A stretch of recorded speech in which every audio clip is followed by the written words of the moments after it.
네, 성도 여러분 하루 동안 평안하셨습니까? 2024년 1월 2일 화요일 새벽 기도회를 시작하겠습니다. 우리 함께 기도하시면서 새벽 기도회 시작하도록 하겠습니다. 기도하겠습니다. 하나님 아버지, 오늘도 저희에게 새로운 하루를 허락해 주셔서 감사드립니다. 오늘도 매일 똑같은 날처럼 느껴지는 날이지만 이 똑같은 일상이 쌓이고 쌓여서 한 달이 지나가고 또 한 해가 지나가는 것을 볼 때에 우리에게 반복되는 이 하루는 그저 흘려보내야 되는 그런 날이 아니라 하나님의 뜻대로 살아가야 되는 날임을 깨닫게 됩니다.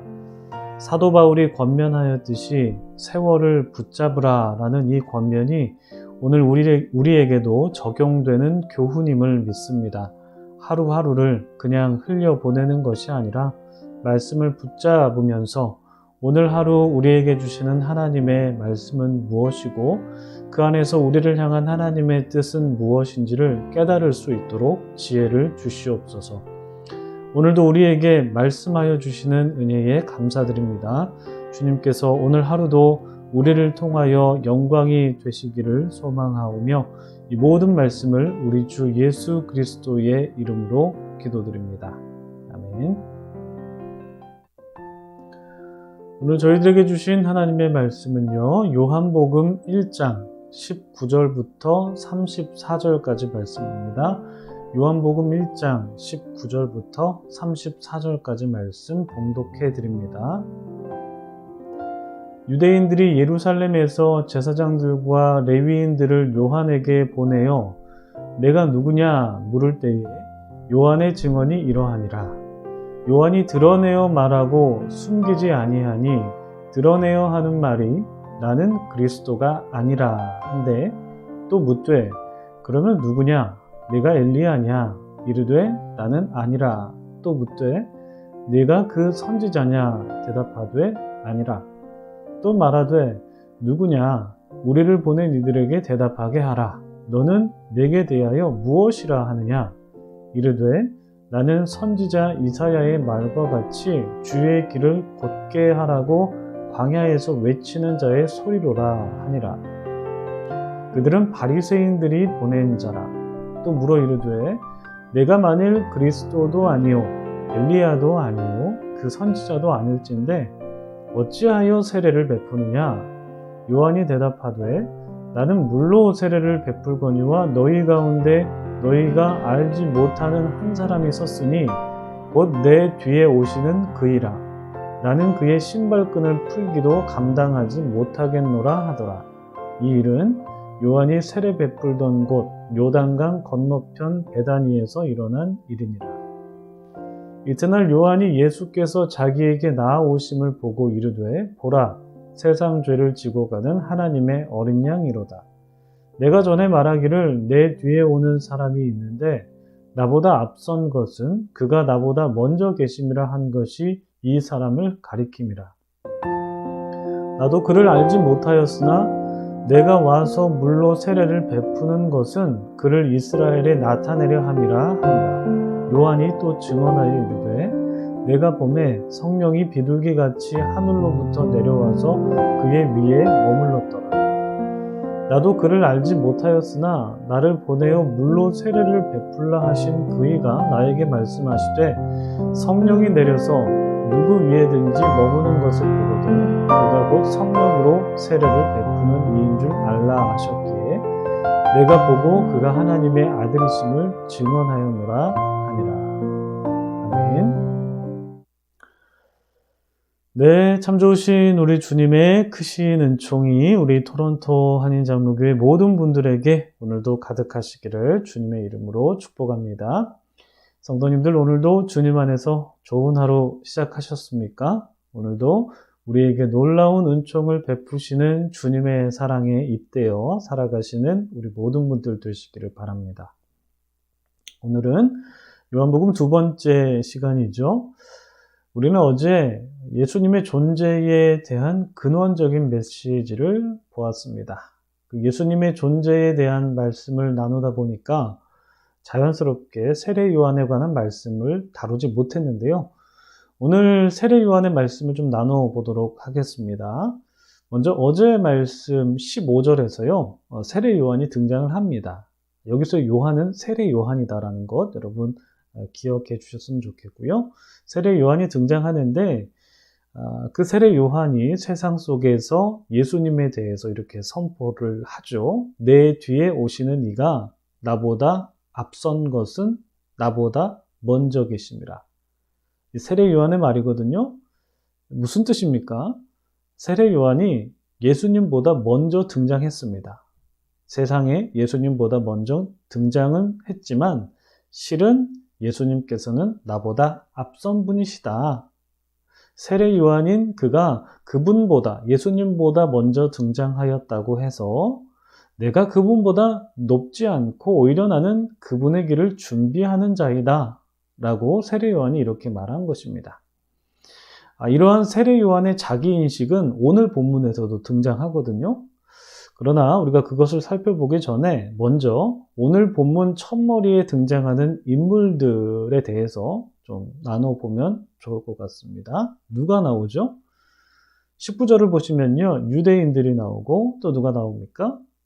그들이 보낸 제사장들과 레위인들이 나옵니다. 하나같이 다 종교 지도자들이죠. 유대인들도 바리새파 사람들이라고 이후 본문에도 보면 나오는데요. 바리새파 사람들도 역시 종교 지도자들이었죠. 이들은 로마의 식민체제 아래에서 로마가 그들의 종교를 인정해 주자 그들의 기득권을 유지하기 위해서 때로는 정치 지도자들과도 결탁한 사람들이 바로 바리새파 사람들이라고 볼 수가 있는데요. 요한복음의 관점에서 본다면 이런 사람들이야말로 코스모스의 세상 속에서 어둠의 무리에 속하는 자들이라고 볼 수 있습니다. 어제 말씀드렸죠? 그 코스모스는 세상을 의미하는데 하나님께서 만드신 조화로운 세상이 바로 코스모스다. 그렇지만 그런 조화로운 코스모스라는 세상 속에서 어둠의 무리에 속하는 자들이 있었다고 말씀드렸는데 그들의 대표적인 자들이 바로 유대 종교 지도자들이라고 볼 수가 있다라는 것입니다. 이들이 그러니까 유대인들이 보낸 이들 제사장과 레위인들이 세례 요한에게 나와서 묻습니다. 뭐라고 묻죠? 네가 누구냐? 라고 묻습니다. 그들이 세례 요한의 존재에 관한 질문을 던진 것입니다. 이렇게 존재에 관한 질문을 던진 이유는 세례 요한이 회개 운동을 펼치면서 세례를 베풀고 있었기 때문입니다. 이 요한복음에서는 세례 요한이 회개의 운동을 펼쳤다 이런 기록은 나오지는 않습니다만 우리가 이미 잘 알고 있는 것처럼 공관복음서 마태, 마가, 누가복음서에는 세례 요한이 회개 운동을 펼친 것이 다 나오고 있거든요. 아무튼 세례 요한이 많은 사람들에게 회개를 선포했고 또 세례를 베풀자 종교 지도자들이 요한에게 와가지고 묻는 겁니다. 너 대체 정체가 뭐냐? 너가 누구냐? 라고 물었던 것이죠. 왜냐하면 이 유대 종교자들에게 있어서 이렇게 세례 요한처럼 회개 운동을 펼칠 수 있는 사람은 그리스도이거나 아니면 말라기 4장에 나오는 엘리야이거나 아니면 신명기에서 모세가 예언한 바로 그 선지자, 바로 그 선지자만이 회개 운동을 펼칠 수 있는데, 그러니까 세 명이죠. 그리스도, 엘리야, 그 선지자. 이 세 명만이 회개 운동을 펼칠 수가 있는데 세례 요한 당신 바로 당신이 그 존재가 되는 사람이요? 라고 이제 물어본 것입니다. 그래서 세례 요한이 오늘 보면 20절부터 21절에서 이렇게 대답하죠. 나는 그리스도가 아니다. 나는 엘리야도 아니다. 나는 그 선지자도 아니다. 이렇게 대답을 합니다. 그러자 이제 다시 공이 제사장들과 레위인들에게 돌아갔습니다. 그들이 이제 또 묻습니다. 그럼 당신 누구요? 그러자 세례 요한이 아주 의미심장한 대답을 하죠. 23절 화면에서 한번 보실까요? 이르되 나는 선지자 이사야의 말과 같이 주의 길을 곧게 하라고 광야에서 외치는 자의 무엇이라고요? 소리로다 하니라. 세례 요한은 자기 자신을 어떻게 인식하고 있습니까? 소리. 소리라고 인식을 했어요. 여러분 소리가 무엇입니까? 제가 지금 소리를 내고 있는데 이 소리는 그냥 공기의 파장일 뿐이거든요. 잠깐 공기를 그냥 출렁거리다가 없어지는 게 바로 소리입니다. 물론 세례 요한이 내가 소리다라고 했을 때 이러한 과학적인 자기 인식을 한 게 아니죠. 그러나 분명 그는 주님의 길을 예비하다가 나는 없어질 존재다라고 인식했다라는 것은 분명합니다. 그러니까 나는, 세례 요한 자기는 나는 없어질 존재이고 오직 내 뒤에 오시는 예수님을 위한 존재이다라고 그들에게 말했던 거죠.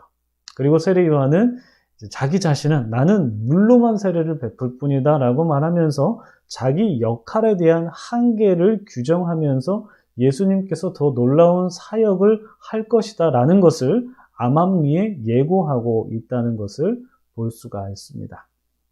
그리고 또 본문을 쭉 보시면 이튿날 하면서 다음 날이 또 지나갔습니다. 예수님이 세례 요한에게 다가오시죠. 요한은 예수님에게 세상 죄를 지고 가시는 하나님의 어린 양이다 라고 말하면서 그가 자기보다 먼저 계신 분이다.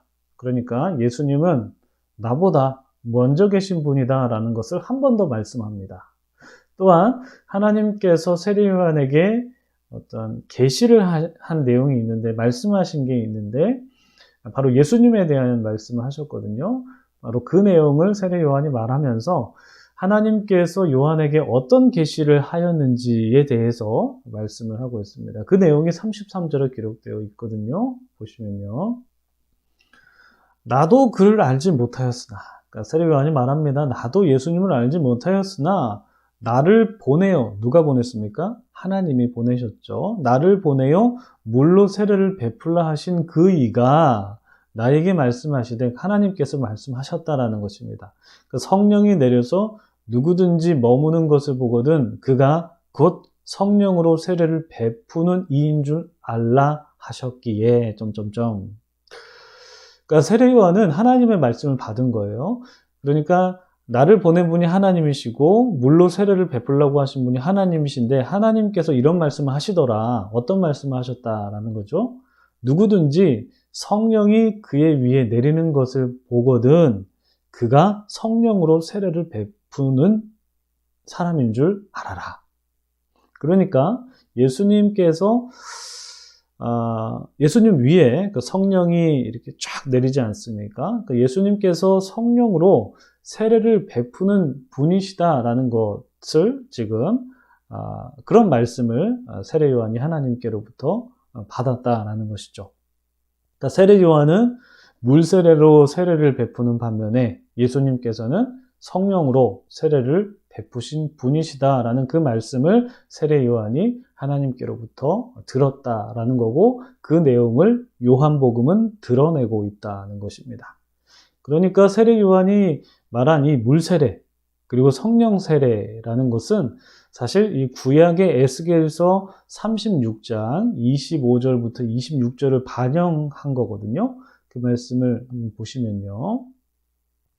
맑은 물을 너희에게 뿌려서 너희로 정결하게 하되 곧 너희 모든 더러운 것에서와 모든 우상 숭배에서 너희를 정결하게 할 것이며, 또 새 영을 너희 속에 두고 새 마음을 너희에게 주되 너희 육신에서 굳은 마음을 제거하고 부드러운 마음을 줄 것이며. 여러분, 이 에스겔 말씀은 하나님께서 이스라엘 백성들을 다시 한번 회복시키겠다라는 그런 희망적인 말씀이거든요. 이 말씀에서 보실 수 있듯이 하나님께서 이스라엘 백성들에게 맑은 물을 뿌려서 그들을 죄로부터 싹 씻기시고, 그래서 정결하게 하시고, 그리고 그들에게 또 뭘 주십니까? 새 영을 부어주심으로써 그들의 마음을 새롭게 하고 그들의 굳은 마음을 제거하고 부드러운 마음을 그들에게 주심으로써 그들이 하나님의 말씀을 마음에 받고 그 말씀대로 살 수 있는 능력을 하나님께서 그들에게 주시겠다라는 말씀이 바로 이 말씀이거든요. 그러니까 이 말씀처럼 세례 요한이 먼저 회개의 세례인 물세례를 베풀고 이후에 예수님께서 성령으로 세례를 베푸심으로써 사람들로 하여금 하나님의 뜻을 따르게 하고 하나님의 말씀을 사모하게 하고 하나님의 뜻대로 살 수 있는 능력을 주시겠다라고 요한복음은 선포하고 있는 것입니다. 하나님께서는 이렇게 세례 요한을 통해서 예수님께서 오실 길을 준비하게 하셨습니다. 그리고 예수님께서 오셨죠. 오심으로써 예수님을 통해서 사람들이 비로소 하나님의 자녀가 되는 권세를 갖게 하셨고, 자녀가 부모의 말에 순종하듯이 사람들도 예수님으로 말미암아 하나님의 말씀에 순종할 수 있도록 하셨다라는 것입니다. 오늘 우리가 하나님의 말씀을 사모하고 있죠. 그리고 하나님의 뜻을 구하고 있죠. 이렇게 할 수 있는 동력은 바로 우리 주님 예수 그리스도이시다라는 것을 우리가 오늘 말씀을 통해서 확인할 수 있는 것입니다. 우리의 믿음과 우리의 소망이시고 또 우리를 사랑으로 이끄시는 예수 그리스도께서 오늘날에도 우리와 함께 하시고 성령께서 우리를 하나님의 마음을 사모하게 하신다라는 것을 우리가 또 이 말씀 속에서 발견하고 또 믿게 되는 것 같습니다. 여러분, 2024년에는요, 우리가 더욱더 주님 안에 거하길 원합니다. 그리고 주님께서 성령으로 세례를 베푸시듯이 주님의 기름 부으심이 우리에게 있기를 사모하길 원합니다. 성령의 기름 부으심을 사모함으로써 우리의 영이 새로워지고 우리의 영이 깨어나고 우리의 영이 강건해지는 한 해가 되기를 소망합니다. 여러분, 오늘 말씀 놓고 또 기도하시기 바랍니다. 기도하겠습니다.